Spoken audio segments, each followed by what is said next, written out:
Olá pessoal, me chamo Mônica, sou mãe atípica de duas crianças especiais. Estou aqui para mais um vídeo no meu canal. Hoje eu vim falar sobre vocês uma polêmica maravilhosa para a internet, né? Adoro polêmica. Que é sobre o missionário mirim, Miguel Oliveira. Vocês já ouviram falar sobre este abençoado?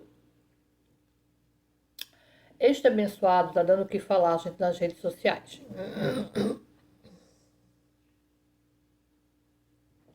O que acontece? Ele é, né, vamos dizer assim, um pastor mirim, e ele tá fazendo muitas coisas na internet, e isso tá dando muito o que falar, porque segundo ele lê línguas estranhas, ele consegue falar línguas estranhas, ele consegue traduzir línguas angelicais estranhas. Então ele vai fazer o culto, ele fica lá, né? Topitecá, Tchukibarrá, Fukicapartá, e ali no Tchucuchucubá ele vai fazendo coisa. E tem gente que acredita realmente. Hoje em dia, não existem mais aqueles profetas, né? Quando você vê uma série, por exemplo, Reis, série maravilhosa, e vê aqueles profetas, né? Profetizando, falando que vai acontecer, falando que Deus mandou avisar. Olha, Deus falou comigo e falou isso, né? E realmente acontecia. Hoje em dia não existem mais esses profetas, tá? Se existem, eles ficam o quê? Escondidos. Por quê? Porque eles têm medo de serem açoitados, muitos são mortos, né? Muitos locais que tem, né, que existem os profetas, não é permitido nem ao menos falar, então é somente falado são o quê? Líderes de igreja, não se fala mais profetas, são líderes de igreja. E é muito complicado porque as pessoas, elas estão com tanta sede de Deus, assim, vamos dizer, né? É tanta sede de tudo, que elas acreditam em tudo, gente, em tudo. Eu vou ler aqui para vocês, isso aqui tá no Instagram para quem quiser, tá? O jovem missionário, Miguel de Oliveira, de 14 anos. Para mim não é jovem, para mim é uma criança, tá? Jovem para mim é a partir dos 18 anos. Enquanto é sustentado, não é mais sustentado pelo pai e pela mãe, né? Tá certo, pode ser. Mas para mim não é jovem, é criança. Ele é conhecido por suas pregações e vídeos virais nas redes sociais. Ele desativou suas contas após envolver uma polêmica relacionada à afirmação de que seria capaz de traduzir línguas estranhas, angelicais.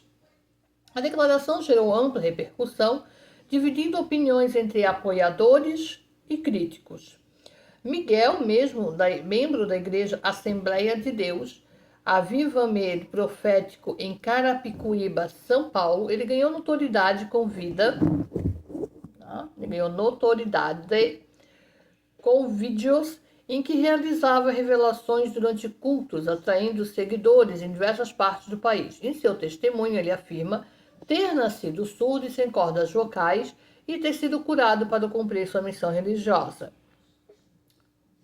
Não acredito? Vou estar sendo hipócrita, né, gente? Eu acho que Deus...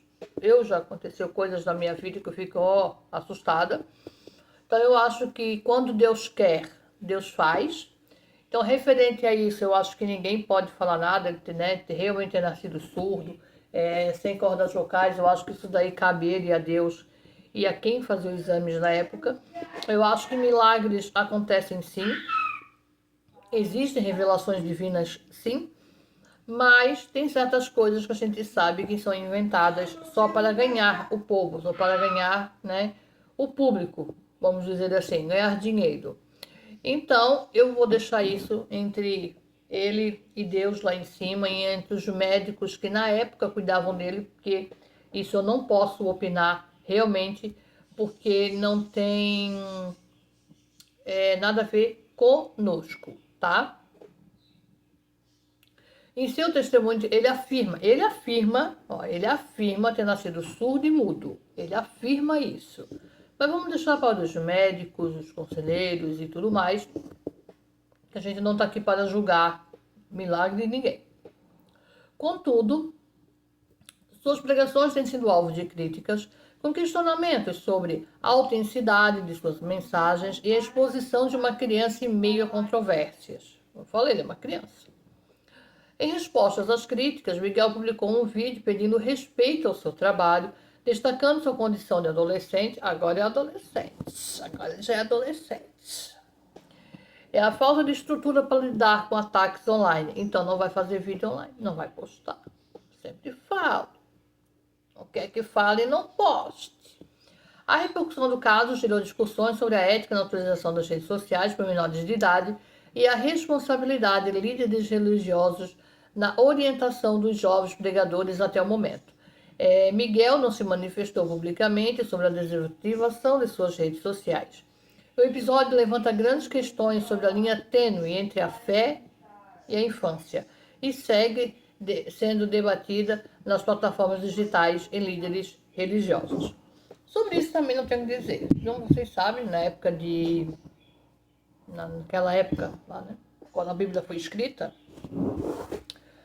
tem nosso querido profeta Jonas, Samuel, o maior profeta, acho que da época, acho que foi Samuel, e a mãe dele entregou ele criança para ser criados pelo pessoal que trabalhava de anticristo lá, entregou ele para ele trabalhar e ali ele já aprender sobre Deus, sobre as regras de Deus, sobre os 10 mandamentos, e após ele seguiria sendo um grande profeta. Ele foi um grande profeta, mas ele abdicou da infância. Ele deixou de ser criança para ele servir a Deus. Isso foi aos 6 anos de idade, gente. Aos 6 anos de idade, Ana entregou ele para ele servir devidamente somente a Deus. Então, por ele ser criança, eu acho que não é aí a coisa, tá? Só que, mesmo ele tendo sido entregue aos 6 anos para ficar lá e trabalhar para Deus, ele só foi escutar a voz de Deus depois de adulto, depois de grande. Ou, não, foi quando ele era pequeno ainda, mas ele já era grandão, já, sabe? Não tinha, mas não era mais, tipo assim, uma criança de 6 anos. E aí Deus falou, espere em mim que eu te revelarei mais. E ele esperou. Ele teve fé em Deus e ele esperou. Depois ele se tornou um dos maiores profetas na época de reis. E foi, para mim, é o melhor profeta de todos. Foi um profeta maravilhoso. Ele sabia se colocar, ele sabia se pôr no seu devido lugar. E sabia lidar com tudo que Deus o enviava. Ele tinha, vamos dizer assim, ele sabia dividir a coisa, né? E muitas crianças, Jesus Cristo também, né? Já novo, ele ia para o tabernáculo, ele profetizava, ele falava, ele explicava as coisas, e ficava todo mundo, né, atônito com tudo que Jesus falava, ainda criança. Mas só foi na fase adulta que ele realmente se opôs, de se colocar como Jesus, né? Então eu acho que tudo tem seu devido lugar, tudo tem seu devido tempo. Eu acho que quando a gente é criança, quando a gente é pequeno, a gente planeja muita coisa na nossa mente. A gente planeja ser médico, a gente planeja ser dentista, aí daqui a pouco a gente já não quer mais, a gente já quer ser o que? Advogado, aí daqui a pouco a gente já desiste, não quer mais ser advogado, já quer ser professor. Então a gente tem muitas ali, né, altos e baixos, altos e baixos. Porque quando a gente é criança, a mente da gente ainda está trabalhando, está selecionando o que a gente quer ou não ser. Eu acho que muito essas crianças que ficam à frente da internet e eles dizem que profetizam e tudo, elas são um pouco forçadas pelos pais, meio que para fazer algo que eles gostariam de ter feito e não fizeram, e agora elas estão ali a ponto, vamos dizer assim, de acabar com a própria vida. Muitas crianças não aguentam, acabam se suicidando, acabam fazendo algo que não gostariam de fazer. Como vocês estão vendo, ele não tem estrutura nenhuma. Ele acabou de desativar todas as redes sociais porque ele não tem estrutura para isso. E eu acho que está faltando um pouco de respeito com a palavra de Deus. Está faltando um pouco de autoridade dos religiosos lá na frente. E a gente precisa respeitar muito o que é sagrado. o mundo hoje está do jeito que está, por a gente não respeitar o que é sagrado, por a gente não respeitar o que é divino. E enquanto a gente continuar nessa leva de não respeitar o sagrado, não respeitar o divino, eu acho que muita coisa ainda vai acontecer. A gente vai ver muitas barbaridades, muitas coisas acontecendo sem pé e sem cabeça, justamente por a gente não respeitar o que é sagrado, né? Respeitar o que é de Deus. E está claramente que este menino, né, que é um menino, ele não respeita nada da palavra de Deus. Ele não respeita o que é o sagrado, né? Quem é a culpa? Ele, os pais deles, é o obreiro que está na frente, o pastor que está à frente dele? Não sei, né? Mas eu acho que eles deviam botar um pouco o pé no freio e ver que isso daí não tá legal. Não tem como você ficar saindo por aí traduzindo línguas angelicais, como ele diz que faz, né? E ficar falando o que ele está falando. Eu acho que está passando dos limites, já passou há muito tempo, mas continuam passando dos limites e respeitem o que é sagrado, respeitem o que é divino. Se você não acredita, fique na sua que é melhor, entendeu?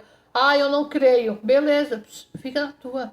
Ah, eu não acredito que isso, aquilo, outro. Fica na tua. Vocês entenderam? Que é muito melhor você ficar na tua do que você simplesmente pisar no que é sagrado ou afrontar o sagrado. Tá bom? Então, ai, não confio muito, não acredito muito. Freia. Freia. Né? Já dizia minha mãe. Porque palavras são que nem foices afiadas. Depois que você dá uma foiçada em alguém e você cortar alguém, não vai ter mais solução. Já cortou, já machucou, a pessoa já ficou ferida. E assim são as palavras. Quando você fala, você proferiu sua palavra, não tem mais como voltar atrás. Então, tudo o que ele fez, tudo o que ele falou, não tem como voltar atrás, né? E a gente mesmo sabe que aquele papinho assim aqui, ai, não importa o que faça, se no leito de morte se arrepender de pedir perdão, vai para o céu. Vocês sabem que não funciona desta maneira, né? Você vive erradamente a tua vida inteira e quando você vai estar morrendo, você pede perdão e vai para o céu.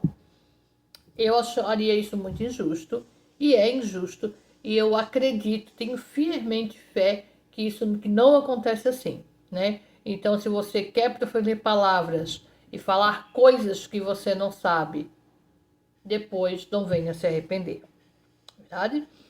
Não esqueçam, gente, deixar o seu like, seu comentário, se inscrever no canal e muito obrigada e que Deus nos abençoe.